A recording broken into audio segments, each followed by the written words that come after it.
Tutti contro Matteo Renzi. Ora di altissima tensione nel Partito Democratico, dove l'ennesimo terreno di scontro diventa il nome del candidato al Quirinale che si vota a partire da giovedì. Se tutti invocano un nome condiviso che trovi gli oltre 700 voti necessari per la nomina entro le prime 3 votazioni, sempre più distante la posizione di Matteo Renzi e dei suoi contro i vertici del Partito Democratico, bocciati dal sindaco di Firenze sia Anna Finocchiaro che Franco Marini, e accusato Bersani di cercare l'insulto in difesa del segretario e premier in pectore Bersani. Intervengono i suoi che arrivano ad accusare Renzi di delirio di onnipotenza. Scissione vicina, mai, ribatte il sindaco renziano di San Giovanni Lupatoto Federico Vantini, che spiega: non è questo il metodo, noi vogliamo portare avanti nel Partito Democratico la nostra nuova visione della politica. Cerca di buttare acqua sul fuoco il neoeletto senatore Rosanna Filippin. Questa si chiama dialettica interna, dopodiché io sono sicura che anche Matteo Renzi abbia in mente il bene del Paese esattamente quanto Pierluigi Bersani.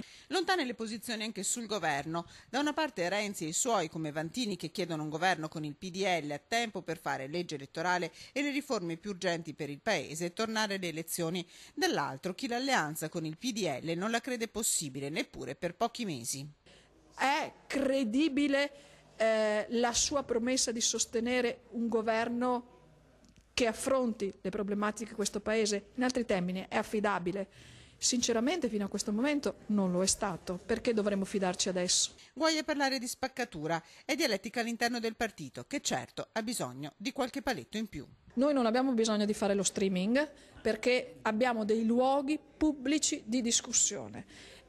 La bellezza di questo è che dai luoghi pubblici di discussione si esce poi con una decisione che viene rispettata da tutti, anche da Matteo Renzi.